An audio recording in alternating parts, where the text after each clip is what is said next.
Bom, minha gente, nós estamos agora aqui com o Antônio e também com o Rômulo, né? São da Redi e vamos falar sobre a Carta das Águas numa entrevista, num bate-papo, para que nós possamos saber um pouquinho mais sobre esse assunto que está envolvendo toda a nossa sociedade nesses últimos dias. Antônio e Rômulo, nosso especial boa tarde, bom dia, boa noite para todos, que Deus nos abençoe.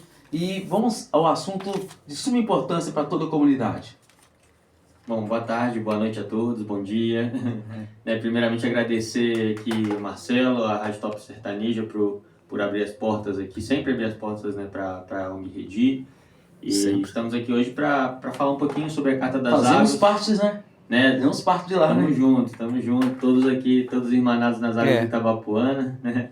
E aí hoje nós vamos estar aqui fazendo um convite, né, para todos os ouvintes a conhecer um pouco mais da Carta das Águas, do trabalho da Redi, nesse processo aí de uma mobilização política em favor das questões ambientais que a organização tem feito. Rômulo. E questões ambientais essa, né, eu sou Rômulo, também membro da Redi aqui, questões ambientais essas, né, Antônio, que são extremamente necessárias, se contando aqui as questões que nós passamos nos últimos meses aqui no nosso município. Então a ONG Redi, com esse compromisso aí, a partir da sociedade civil organizada, ao meu ver, fez um trabalho interessante na mediação entre o encontro desses atores da bacia hidrográfica do Rio Itabapuana no último fórum, né, Antônio, que aconteceu em julho, onde culminou esse documento que Antônio aí fortemente tem passado, né, em diversas instâncias e atores importantes aqui da nossa região, para assumir o compromisso diante dessa carta que a gente vem colocar para vocês aqui, que é a carta com o intuito da gente fortalecer, né, e restaurar a bacia hidrográfica do Itabapuana. Isso, e a carta foi feita por muitas mãos, né, e representantes de instituições, como o Romulo colocou no primeiro fórum de saberes da bacia hidrográfica que aconteceu em julho deste ano aqui em Bom Jesus Itabapuana. Ali estiveram presentes representantes de diversos municípios que compõem a bacia hidrográfica, né, nossa região. E aí também a carta ela se encontra disponível online, para que pode ser acessada através do link lá no nosso Instagram, Redi Itabapuana, ou do nosso site, redi.org, rediitabapuana.org, para que a população, de modo geral, também tomando conhecimento, possa assinar essa carta e assim dar mais legitimidade ainda a esse movimento, né, de diálogo com a população, com as candidaturas, né, desses 18 municípios, que é um movimento que a gente tem feito, né, que o Romulo pontuou. Nós estamos buscando agenda com candidaturas ao executivo de toda a região, estamos analisando os planos de governo de cada uma dessas candidaturas, são um total de 54 candidaturas. E aí, ao olhar para esse plano de governo, a gente analisa assim, quanto está contemplada a Carta das Águas nesse documento, que é um documento oficial importante, né, dessas candidaturas.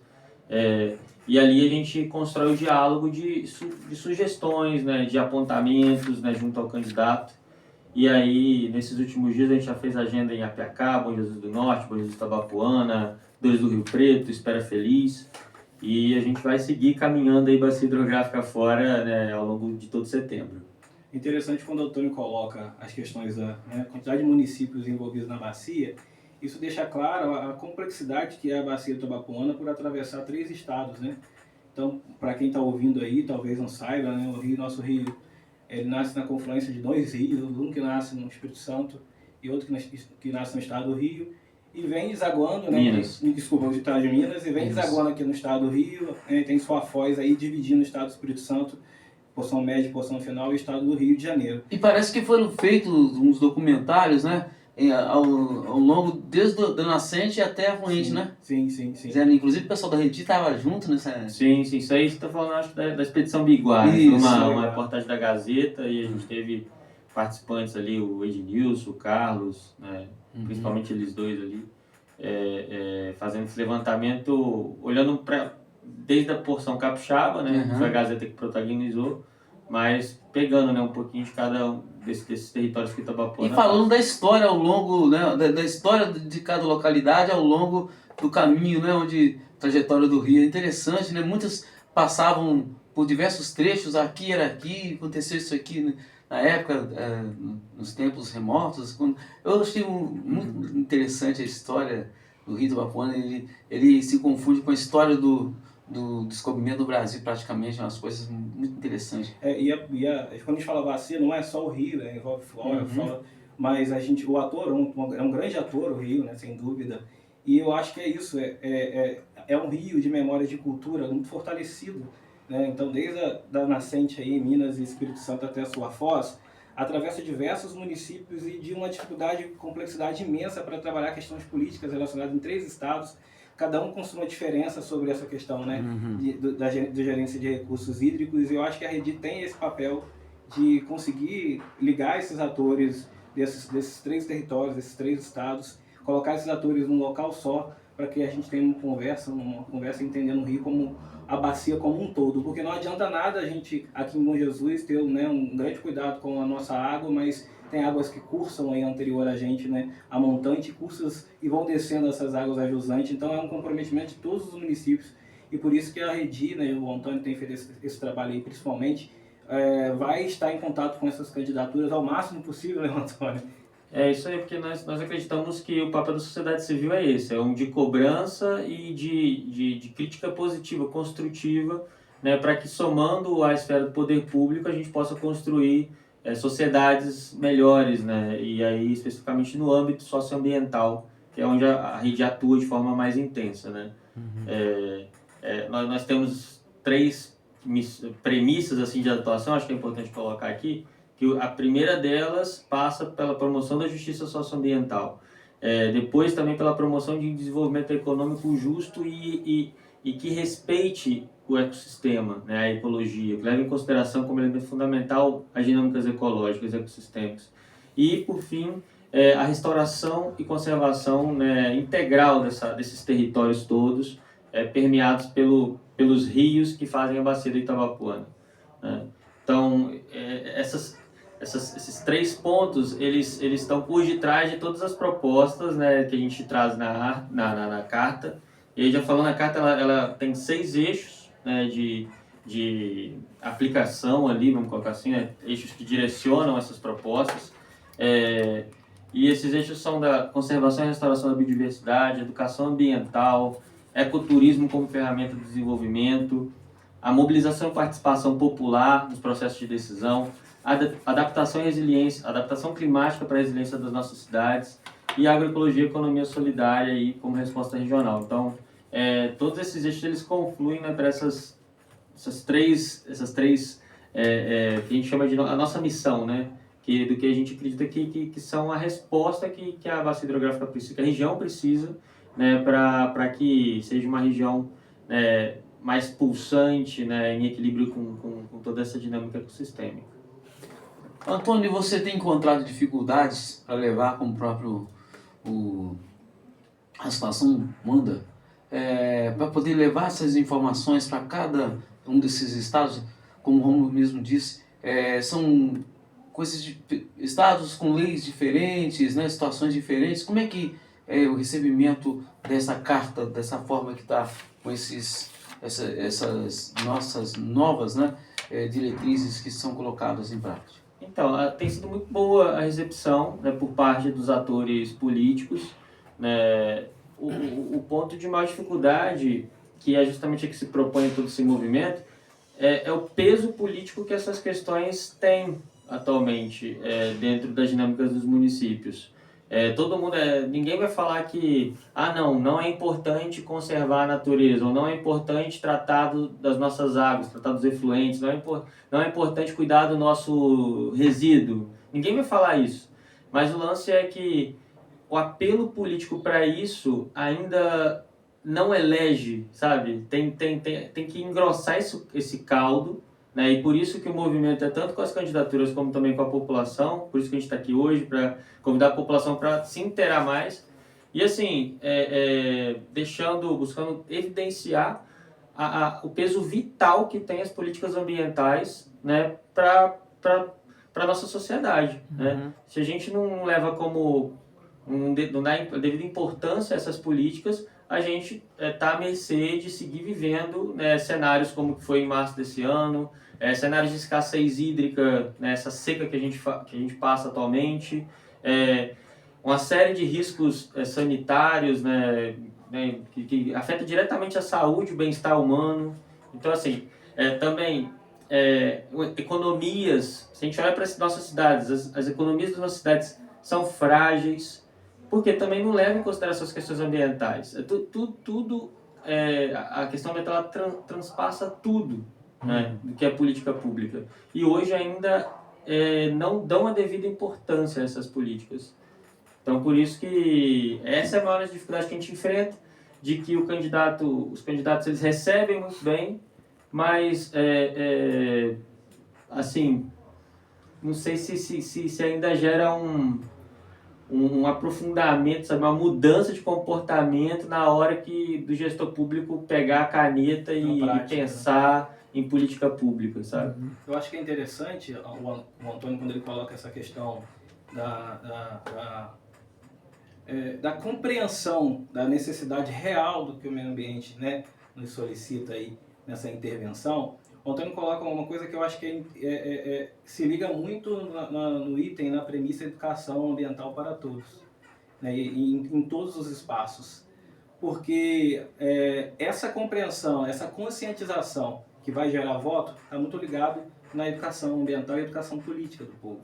Então, assim, eu não culpo, eu acho que o dia a dia, nossa, 40 horas de trabalho, a demanda é muito grande, participar é difícil, realmente, a gente participa, sou membro do Conselho de Meio Ambiente aqui, junto com o amigo Marcelo, né? Sou membro do Comitê de Bacia também da porção Fluminense, a Antônia da porção do Espírito Santo, então demanda muito tempo para a gente, é realmente difícil, mas é importante e necessário. E essa construção, ela veio a partir do entendimento da nossa percepção como, né, educadores ambientais, da necessidade de participar nesses espaços de participação popular mesmo, na tomada de decisões. E aí eu estou aqui articulando, que eu acho que é isso mesmo que acontece com as premissas, né, Antônio? Elas se articulam, elas não estão isoladas as premissas da Carta. Então eu estou falando de educação ambiental em todos os espaços, mas entendendo que ela é necessária para a mobilização efetiva da participação social nos processos de decisão. Então eu acho que é o compromisso aqui da Carta, para mim, fundamental também como educador, não só educar de forma ambientalmente as crianças, né, os adolescentes nas escolas, que normalmente quando se pensa em educação ambiental, a premissa é isso que a gente precisa fazer, entrar nesses espaços escolares. É importante, é necessário, mas é um povo que vai pensar no futuro. E o agora? E a emergência? E as mudanças climáticas que já chegaram? E aí os episódios que nós passamos em março, que podem infelizmente acontecer novamente. Então eu acho que a gente tem que pensar em tudo isso. Quer dizer que nós não estamos livres daquele episódio, daquela grande enchente. Pode ocorrer até pior, ou a mesma coisa, ou uma coisa parecida? Pode ainda? Com certeza, a tendência é que se agrave cada vez mais essa situação, ou seja, mais intensas e mais rotineiras. Né? A tendência é essa. E extremas, ou seja, muita água ou pouquíssima água. Né? Secas extremas, cheias extremas. O índice de chuvas se concentra, ao invés de ser mais diluído ao longo do ano e ao longo da sazonalidade natural, né? Ou seja, das estações. Era muito assim, né? Na nossa região são duas estações, a estação de seca e a estação de chuvas. E aí, nessa estação de chuva, que se dá mais ou menos a partir de outubro, com o início da primavera, no hemisfério sul, ela vai até março, né? Mais que tudo Esse assim, período que é o período mais chuvoso. Mais chuvoso. O ponto é que isso não está mais equilibrado, fazendo que concentre chuvas por exemplo, no caso de março desse ano, em uma noite chove 300 milímetros num lugar que era previsto para coisa de 2 meses, esse volume de água. Então, assim, isso tende a ficar cada vez mais forte. E aí, por se concentrar as chuvas no período, os períodos de seca se alargam. Entende? Então, assim, é um cenário muito... Por isso que a gente vê esse monte de incêndio, muitas das vezes. Tudo bem que é criminoso, mas é porque também a vegetação está muito queimada, muito seca, né? Devido a não ter chuvas. O Antônio colocou uma coisa que é isso mesmo. Muita chuva, até a professora Maria Eugênia, professora da UENF, doutora Maria Eugênia Totti, ela fala, é muita chuva em pouco tempo, pouca chuva em muito tempo. Isso, né? É basicamente isso mesmo que acontece. E não só isso, olha a temperatura, nós temos 38 graus para fazer na próxima semana, nós estamos falando do inverno. Né? Primavera começa só em setembro. Só em setembro. Então, Só. olha a temperatura que a gente... E com 37, 38 graus, sem chuva. Esse inverno a gente enfrentou isso, né? Temperaturas na casa dos 30, né? em auge de um inverno. Aí né? depois vem o inverno com temperatura que vem para arrebentar mesmo, quase a 6, 12. E aí a saúde pública fica toda sobrecarregada. Como que nosso organismo não aguenta. A noite 14 graus, de dia 36. Aí. Ninguém aguenta. Tá um clima de deserto, seria isso? Existe já dados aqui na nossa região, eu não posso afirmar, mas na região norte fluminense, já existem dados mostrando, por exemplo, que Campos, São João da Barra, aquela região está desertificando, está entrando em clima de deserto. Ainda não tem dados sobre a região noroeste aqui de Bom Jesus, mas com certeza vai ser afetado, sem dúvida. Nós recentemente, eu tenho acompanhado nas redes sociais, tanto na internet no geral, a China tem se preocupado muito com grandes desertos, né? Eu esqueci até o nome do deserto que tem lá na China, um grande deserto lá, e que eles estão, o governo chinês fez algo que eu procurei salvar para trazer para vocês, para esse bate-papo aqui, em relação a preparou um certo tipo de árvore que consegue plantar na areia, no deserto, para tentar criar floresta no deserto, do jeito que arrumou centenas de milhares de pessoas para trabalhar ao ponto de formar ali matas para acabar com o deserto, desertificar, no caso, aquela área, para que pudessem, assim, criar mais possibilidade de vida. Nós temos grandes áreas desertificadas no Brasil? Então, se a gente olhar para o Brasil, Dunas? a gente não tinha deserto no Brasil, até recentemente foi constatado que o nosso semiárido está começando a se desertificar, né? A região aqui também é no processo de semiaridização. Sim, ainda não desertificação. Mas Campos já tem projeto de lei para semiárido, né, Campos? Mas assim, é de se alarmar, até porque a nossa região é de Mata Atlântica, né? Uma Mata Atlântica, né, ela é sazonal, né? Ela enfrenta, como eu disse, né, um período de seca, um período de chuva e tudo bem, as árvores perdem as folhagens, ficam mais brancas no período de secas, depois elas se regeneram. O caso maravilhoso dos ipês, né? Que nessa época eles florescem em virtude dessa seca. Né? Mas então, no caso chinês lá, assim, eles estão buscando fazer uma coisa que a gente também tem que buscar aqui, que é diminuir a evaporação dessa água e desprendimento dessa água dos solos. Porque um solo sem água é um solo morto. Sim. Né? Então, esse é o grande perigo que a gente enfrenta aqui também, né? Se a gente tem um solo sem cobertura vegetal, que é o caso da maioria da nossa região, né? Infelizmente, a Mata Atlântica foi muito derrubada, muito degradada. Então, essas águas que ficariam no solo, elas ganham os ares e vai se tornando cada vez mais árido, e aí inviabiliza cada vez mais até a prática da agricultura, da pecuária, né? Então, até faz parte da Carta das Águas algumas ações nesse sentido de conservação de água e solo, como é o caso das estruturas de barraginha. A barraginha ela retém as águas, né, na época das chuvas, e depois essa água gradualmente ela vem filtrando nos solos. Não confundam barraginha com barragem, né? Não é dentro do corpo hídrico, do curso d'água. Uma análise da topografia das propriedades, olhar para o produtor rural, né, também, né, valorizar o produtor rural e ali criar essas estruturas para armazenar a água quando a água passar por ali. É interessante, inclusive parece que o governo federal está auxiliando muito nisso. Aqui em São José do Calçado já foi feito isso, até para que pudesse ajudar num tipo diques, né, para evitar que as águas das montanhas chegassem na cidade com grande violência, e eles não tiveram grandes transtornos devido a fazer esses diques, né? Ou seja, essas represas barradinhas. Foram feitas 3 ou 4, se não me engano. Aí foi registrado, o governo do estado esteve presente, nós tivemos até com ele, para poder ajudar, auxiliar.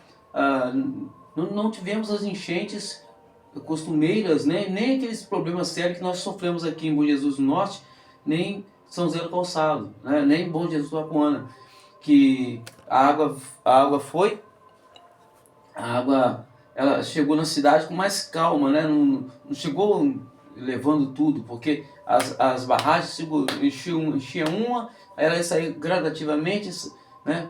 E aos poucos, ao ponto de chegar, dar tempo das pessoas salvar vidas, né? Socorrer. Ali, Chegou, encheu, mas...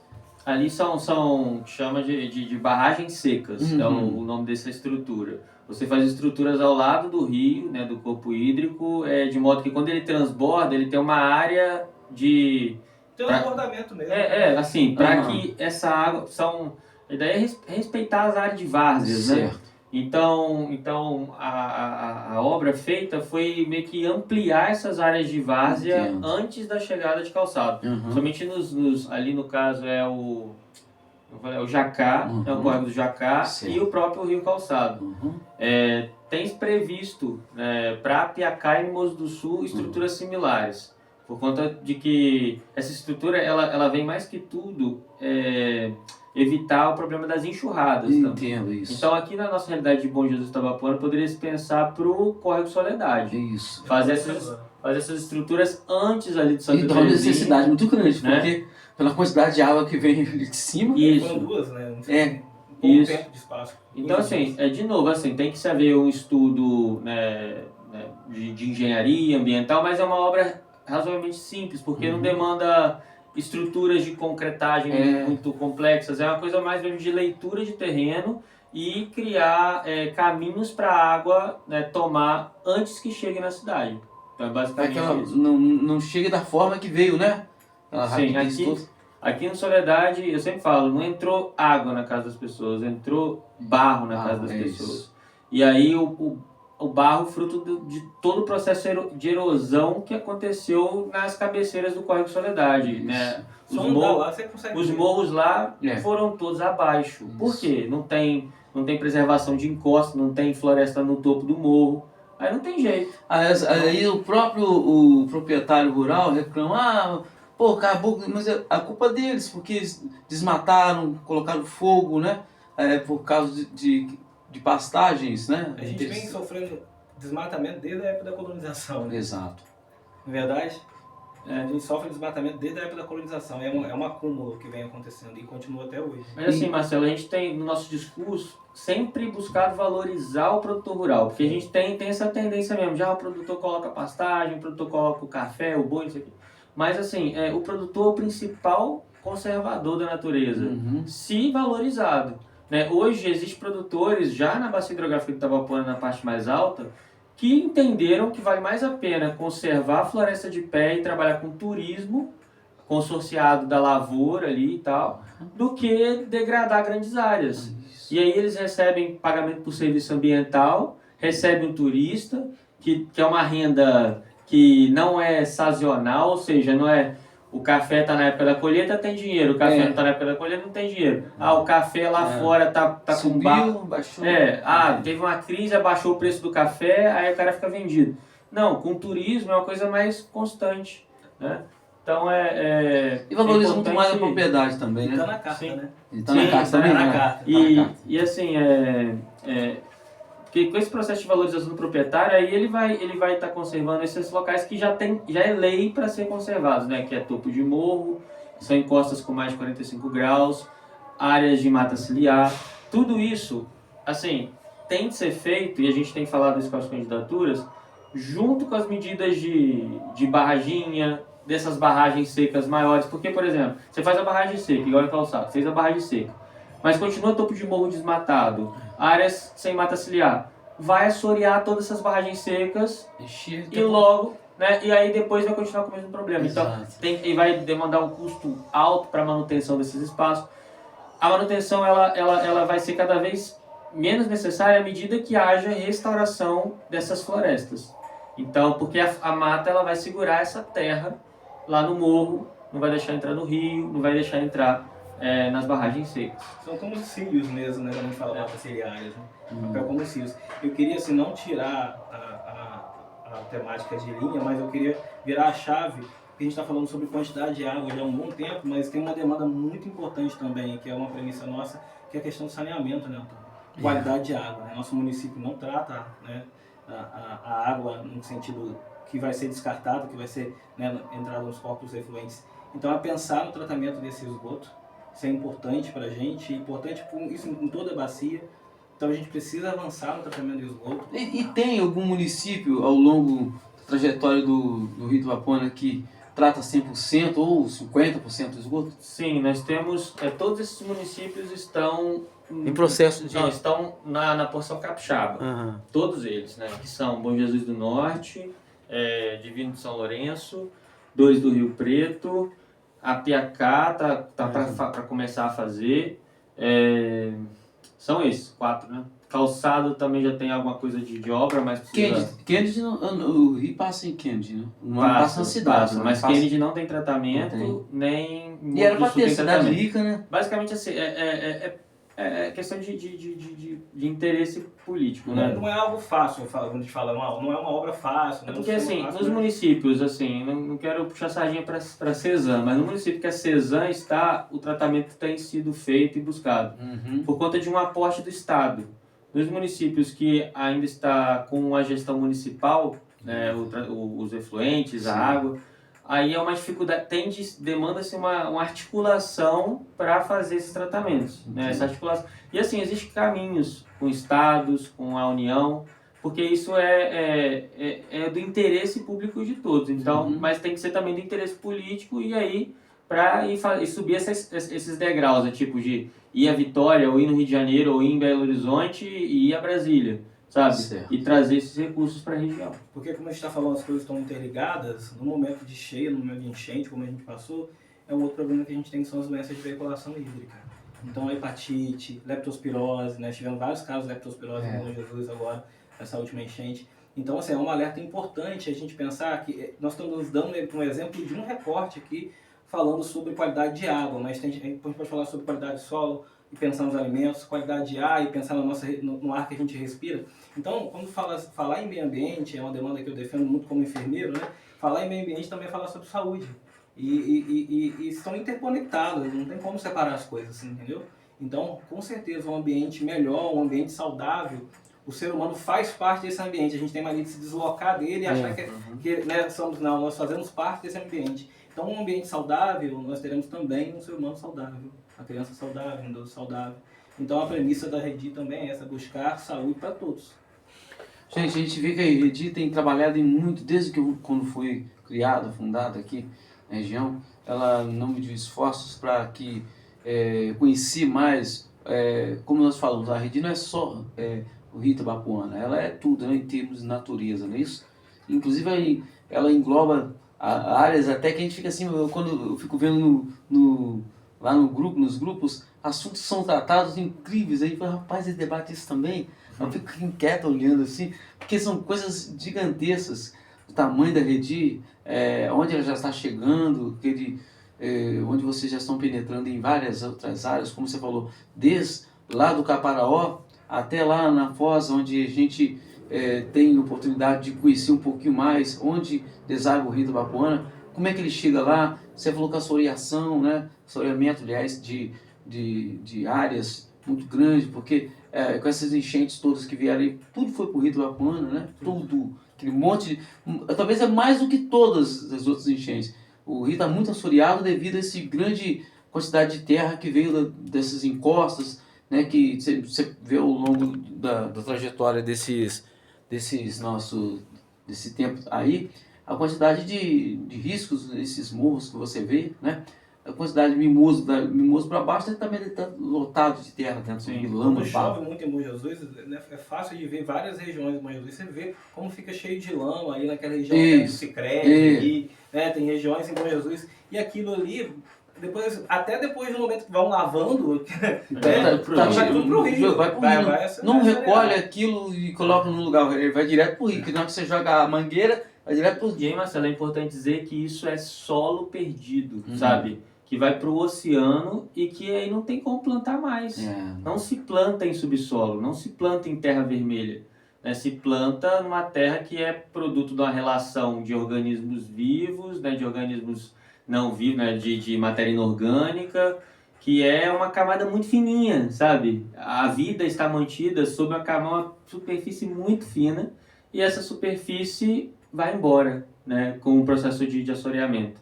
Né, a gente tem imagens incríveis, né, assim, tristes, mas incríveis, na época das enchentes de março desse ano, com o Muqui do Sul gigante chegando no Itabapoana, né, o rio que passa por Mimoso, e aí o Itabapoana ganhando dimensões de 30 quilômetros de uma margem à outra nas áreas de planície. Ali já sofre com o processo de erosão das margens por conta da hidrelétrica Pedra do Garrafão, que sobe e desce a água, que ela controla o fluxo de água, então as margens elas já estão todas em processo de erosão severo. E aí com essa enchente saiu assim, destruindo ainda mais toda aquela região, que vai ali da Pedra do Garrafão, né, mais ou menos de Ponte de Itabapoana, até a Foz em Kennedy Nesse período, e Barra de Itabapoana. vocês que conhecem mais aquela área, por exemplo, naquela área ali, foi uma das hidrelétricas que mais inundou partes maiores da área dela de inundação maior ali, né? Uma proporção de geração de energia para a área de alagamento é a maior, mas Rosal tem um lago maior. Mas Rosal gera 55 megawatts, enquanto ali gera na casa de 10 megawatts. Mas por que essa área alagada é tão grande? Porque por ser mais... Exato, porque já é uma área mais de planície. É a última cachoeira do Rio. Certo. Né? Era a Cachoeira das Garças, né? A última cachoeira do Rio. É navegável dali para lá? Era Dali navegável? até o Oceano Atlântico é navegável. Que isso? Tem infelizmente, né? Tá lá dentro da mata, né? Um porto da época que retratava. Sim, da época colonial. Mas isso foi a natureza que fez ou o homem que tornou navegável dali para lá? Natureza, porque acontece? O Rio Itabapoana, ele fez toda essa região. É interessante essa visão, porque traz o Rio Itabapoana primeiro como um sujeito, né? Ele fez. O que ele fez? Porque ao longo dos milhares de anos ele desceu com sedimentos do Caparaó, de toda essa região, e foi fazendo aquela planície, sabe? Então, assim, foi aterrando o oceano. Então, nesse processo de aterramento, 60 quilômetros de planície. Então, toda aquela área é muito fértil, né, muito propícia à agricultura, porque o Rio Itabapoana fez aquela área toda. Era mais fértil antes das pessoas. Né? Então, assim, o Paraíba do Sul ele fez ainda mais. Toda a área de campos, na verdade, de São Fidélis para baixo, ali, ele vem fazendo tudo aquilo ali ao longo dos milhares de anos.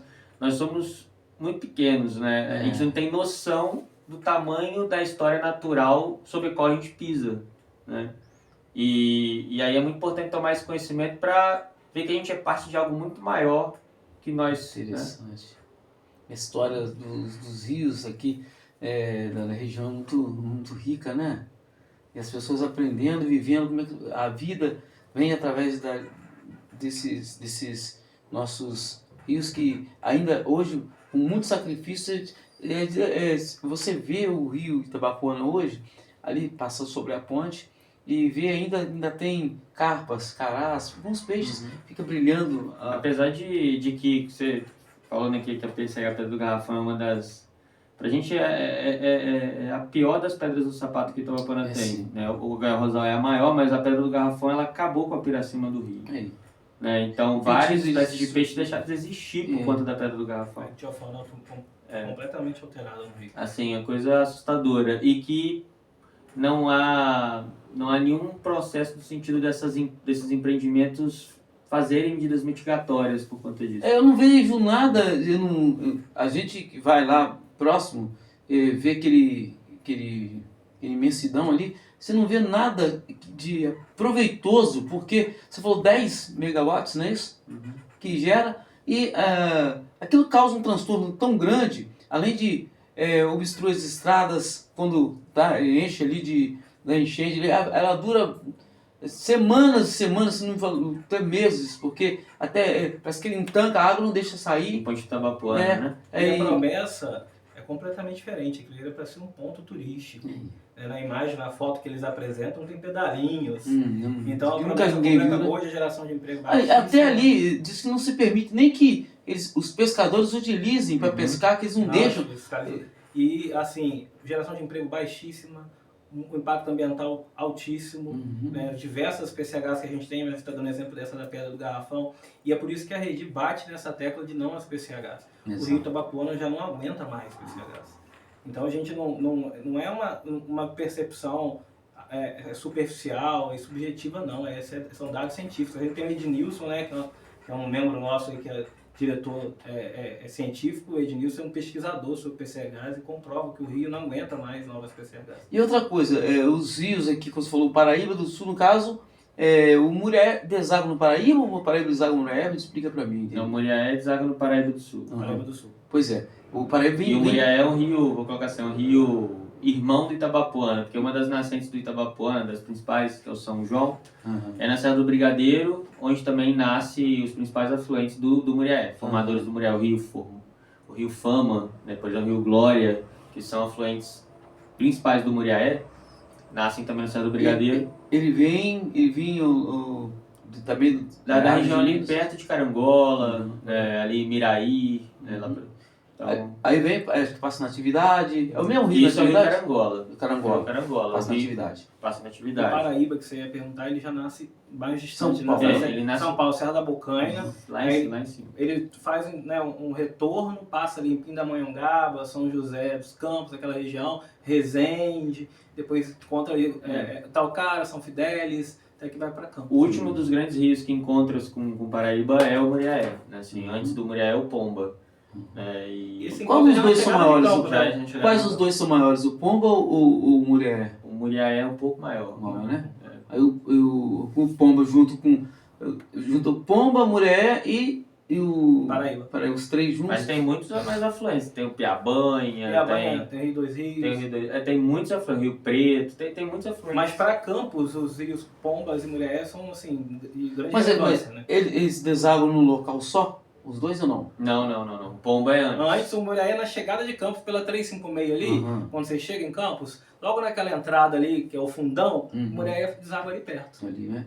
E assim, se não fosse o Muriaé e o Pomba, Campos passaria por crise hídrica, porque o Romulo está estudando isso, né? Mas eu tô colocando aqui. Pode falar. Mas é porque há o processo de desvio do rio Paraíba do Sul para abastecer o Rio de Janeiro, né? A metrópole do Rio de Janeiro. 2/3 do Rio Paraíba do Sul, ele fica na região metropolitana do Rio, ali São João de Meriti, aquela região, para abastecer e geração de energia. Isso foi feito no início para geração de energia, em 1950 aproximadamente, e hoje não é só para geração, poluíram todos os recursos hídricos na região metropolitana do Rio, então hoje não é só para geração de energia, é também para abastecimento hídrico. E nós somos 2/3. Inclusive, o avanço do mar em Atafona não é só isso que está responsável, mas para alguns técnicos, né, até o Ministério Público apresentou isso, o avanço do mar em Atafona está relacionado também com a redução da força, né, da vazão do rio Paraíba do Sul na foz tem a ver, de São né? João da Barra. Aí está acabando, a Atafona está sendo destruída. O homem faz as suas intervenções,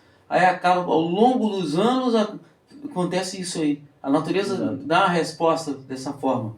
Os rios, muitos deles não desaguam mais no mar. A gente tem um gigante, que é o Rio Doce, que hoje não deságua mais no mar. Ele não consegue vencer a força do mar. Aí faz como? Ele não chega. Tem uma barra, e daí os pescadores têm que quebrar a barra, né? Furar a barra, para ganhar o oceano. Então, assim, a água fica estancada. E, assim, o Itabapoana também vai pelo mesmo caminho. Porque o que acontece? O Itabapoana, antigamente, era um grande delta. Uhum. Ele vencia o mar muito mais ao norte. As correntes marítimas são norte-sul.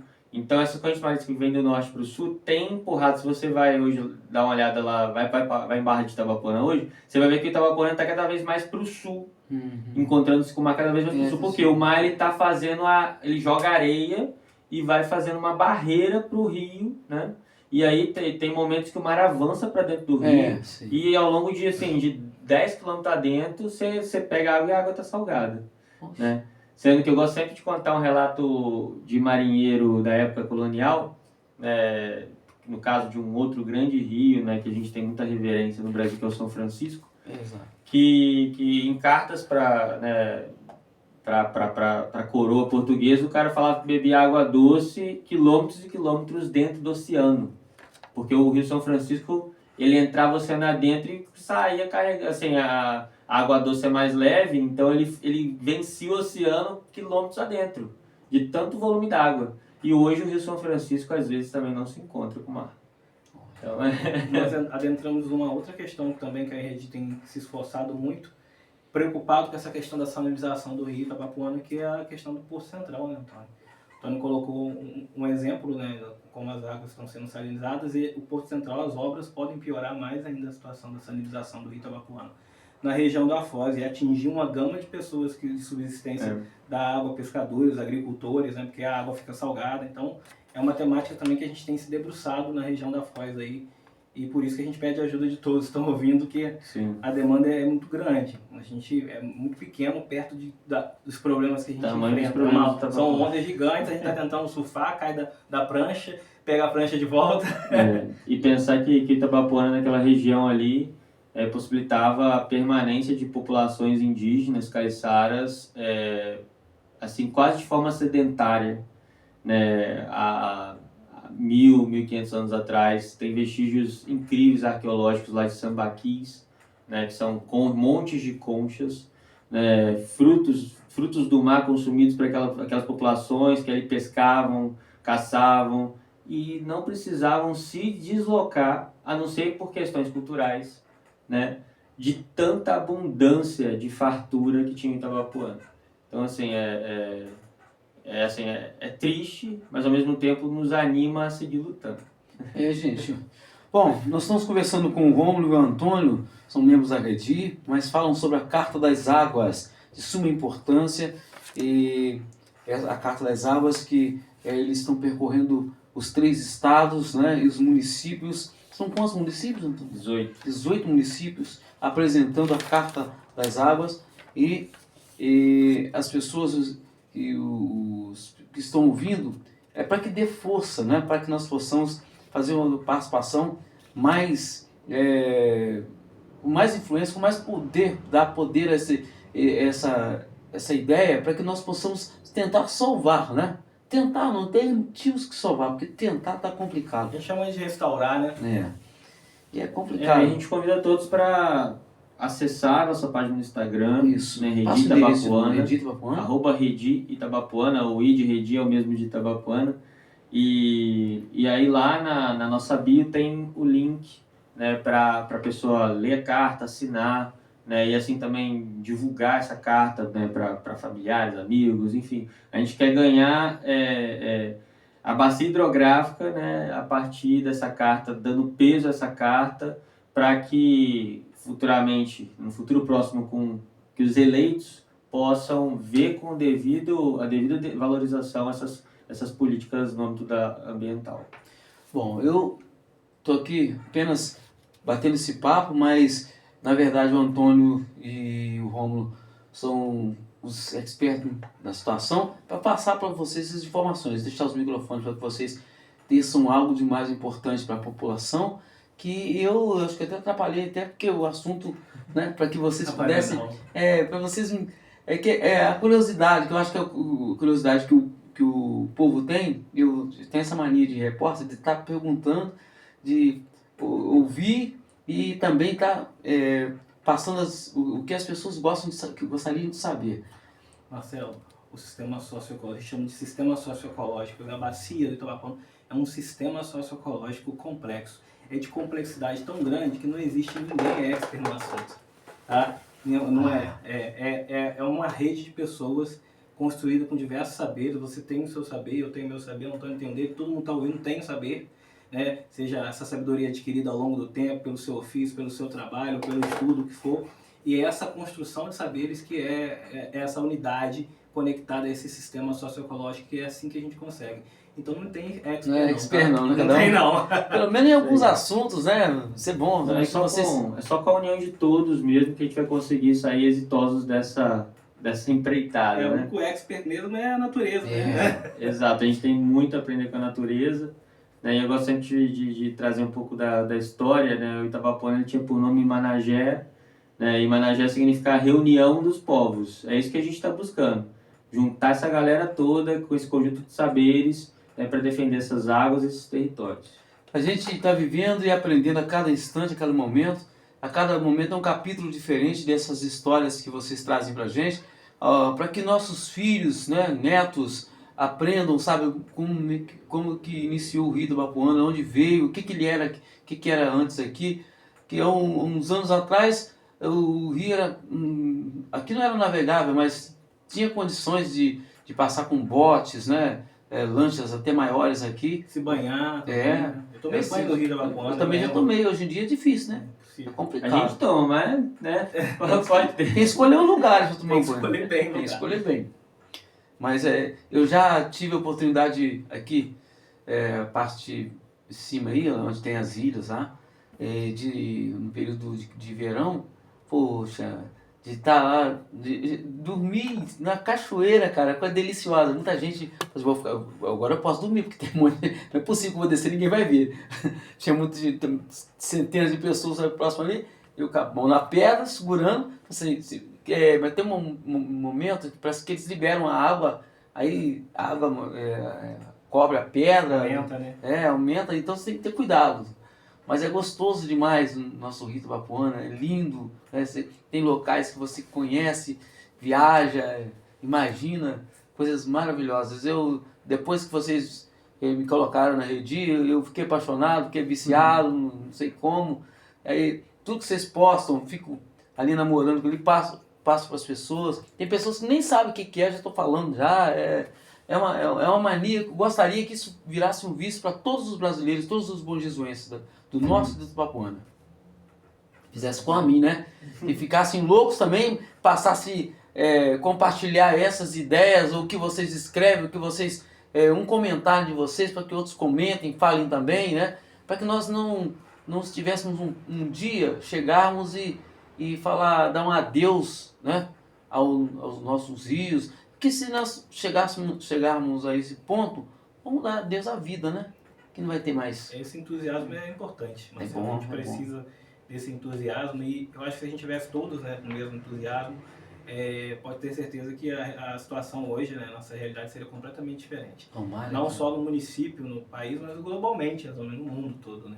Que o meio ambiente não é um problema só, a gente tem que pensar de maneira regional, que eu acho que é isso, construir os atores, a rede de maneira regional para a gente enfrentar os nossos problemas, entendendo e se interconectando com as outras regiões, mas é um problema global o meio ambiente, né? A gente vê que, nós estamos falando dos rios voadores, né, ontem, né, a respeito das queimadas que está na região norte, né, e que vem parar aqui na região sudeste, e crimes envolvidos com isso, e não só questões de criminosas, mas imprudências também, né, negligências que envolvem todo o processo. Então é uma demanda altíssima e cara e importante para a gente, por isso que o entusiasmo é fundamental. Vocês falando isso aí, o problema todo de queimadas, problemas de assolamento dos rios. Ontem, por exemplo, foi encontrado um lobo-guará dentro do Rio de Janeiro, correndo nas ruas, coitadinho, bichinho, sem saber onde ia, entrar, lá, perto do Botafogo, lá, estação, os caras filmando lá. Um lobo-guará na cidade do Rio de Janeiro, cidade. E lobo-guará, ele é do Cerrado, né? Imagina só que esse bicho passou. Como ele foi parar, né? Você falou uma coisa que me lembrou esses dias atrás. Eu vi uma reportagem, o pessoal assustado com um jacaré em Jacarepaguá. Eu falei, o povo tá assustado com jacaré em Jacarepaguá. Vocês acham que tem esse nome por quê? E por quê? Jacarepaguá, agora explica a história, por exemplo. Lá dentro, né? O jacaré, aquela ali é a região dele, quem invadiu foi o ser humano. É o ser humano que, como é que pode, né? Assustado, não tem que se assustar, tem que... Eles filmando, tem um jacaré atravessando o ser humano que tá no lugar errado, errado. ele que tá ali na área do jacaré. Que absurdo, cara. Bom, estamos aqui em ter disposição para que vocês teçam algo mais importante que vocês gostariam de falar para os nossos internautas que estarão ligados com a gente nessa carta, né, das águas, falando um pouquinho mais sobre isso aí, ou o que vocês esperam dos nossos ouvintes e internautas também, né? É importante. Isso acho que a gente já pode ir finalizando, né? Agradecer, né, a todos os internautas, né, os ouvintes. Agradecer aqui a Rádio Top Sertaneja, né, pelo espaço, Marcelo, sempre atencioso e sempre sorrindo. Porque às vezes o nome Top Sertanejo as pessoas não entendem. Na verdade, o sertanejo, né, a pessoa entende que um sertanejo é uma pessoa da zona rural, da roça. A roça tem uma coisa a ver com o rio, né? Com a natureza. Então o sertanejo tem uma coisa a ver com a Redi, com a nossa região isso toda. Aí, nós estamos nas regiões dos sertões, né? Que eram chamadas de regiões dos sertões, né, pelos colonizadores, né? Lá 1500, 1600. Mas enfim, a gente agradece e convida todos mais uma vez a embarcar essa luta conosco, né, de conhecer a Carta das Águas, compartilhar a Carta das Águas e assim, né, assiná-la e cobrar de seus candidatos, né, um posicionamento comprometido com as questões ambientais. Se por um lado os futuros prefeitos são muito importantes, né, para adotar políticas públicas, né, de responsabilidade socioambiental, os futuros vereadores também são fundamentais, porque ali nas casas de leis, né, bacia hidrográfica fora, que serão redigidas, né, leis de proteção ambiental, criação de unidade de conservação, criação de políticas públicas. Então, assim, e aí para isso acontecer, né, não adianta só essa pressão aqui de agora, né, desse período eleitoral. É importante sim, mas é preciso a participação aí, o esforço ao longo, de forma contínua, né, para que essas pessoas que eleitas possam estar exercendo seu mandato com responsabilidade socioambiental que a gente quer. E é isso. Eu finalizo também agradecendo, Marcelo, pela disponibilidade de deixar a gente, né, estar aqui nesse espaço hoje e reforçando o que o Antônio coloca. Então, eu acho que o exercício de cidadania não é só o voto, como muitos, né, acreditam. O exercício de cidadania é constante, contínuo. Então, convido vocês a estarem nos espaços representativos de participação, como o Conselho de Meio Ambiente, Conselho de Saúde, né, diversos outros conselhos de cultura que existem, porque falar de recursos, falar de bacia envolve cultura, envolve, né, meio ambiente, envolve outras questões, educação, também é um conselho de educação importante. Acompanhar, caso vocês, né, tenha um mandato aí que vocês escolheram um candidato que foi eleito, acompanhar esse mandato desse candidato, estar na Câmara ali acompanhando o trabalho dele, na medida do possível, da forma que for viável para vocês, na demanda que tem no dia a dia do trabalho, mas participar de forma cidadã eu acho que é importante, e acho que é o recado que a gente deixa aí para todos, né, que estão nos ouvindo a respeito dessa participação cidadã e esse controle social. E obrigado, Marcelo, valeu. Isso aí. Estamos nossos irmãos aí participando aqui na Rádio Top Sertanejo.